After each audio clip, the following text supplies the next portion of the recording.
Shalom. Shalom. Terima kasih buat waktunya. Di sini saya akan menjelaskan 2 cara untuk hidup.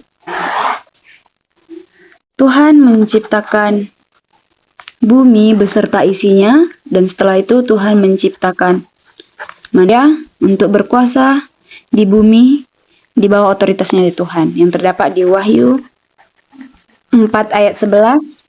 Ya Tuhan dan Allah kami, Engkau layak menerima puji-pujian dan hormat dan kuasa, sebab Engkau telah menciptakan segala sesuatu, dan karena kehendak-Mu semuanya itu ada dan diciptakan.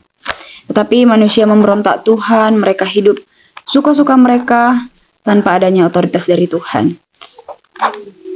Dan mereka gagal menguasai bumi, dan juga mereka gagal menguasai diri mereka sendiri, yang terdapat di Roma 3 ayat 10-12. Seperti ada tertulis, tidak ada seorang pun yang benar, seorang pun tidak ada seorang pun yang berakal budi, tidak ada seorang pun yang mencari Allah. Semua orang telah menyeleweng, mereka semua tidak berguna, tidak ada yang berbuat baik, seorang pun tidak.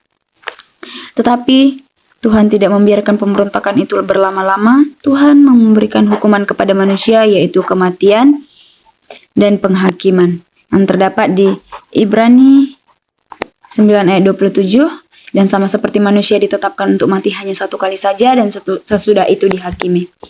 Tetapi Tuhan tidak tinggal diam atas kematian manusia. Tuhan memberikan anaknya yang tunggal, yaitu Yesus Kristus, untuk menebus dosa-dosa manusia.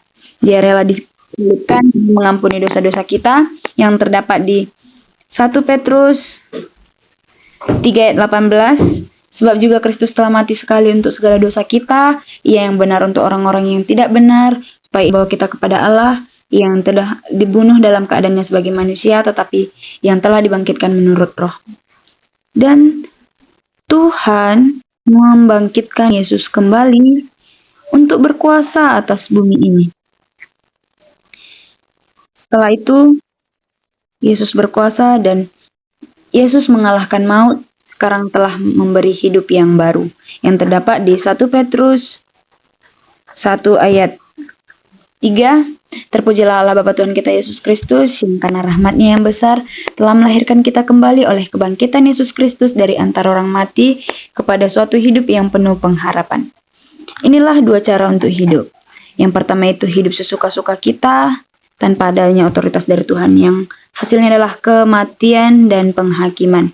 Dan yang kedua itu hidup bersama Yesus, yang hasilnya adalah hidup yang kekal dan hidup yang baru, dan juga kita dapat menerima pengampunan yang daripada Tuhan, yang terdapat di Yohanes 3 ayat 36.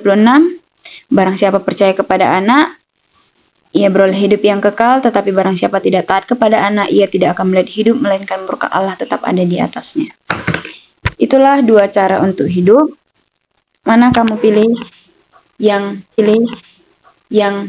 hidup sesuka-suka atau hidup bersama Yesus? Hidup bersama Yesus. Kalau hidup bersama Yesus, ada 3 syarat yang perlu kita lakukan, yaitu yang pertama berdoa, dan yang kedua taat, dan yang ketiga percaya. Kalau kita hidup bersama Yesus, yang pertama itu berdoa. Mari kita berdoa.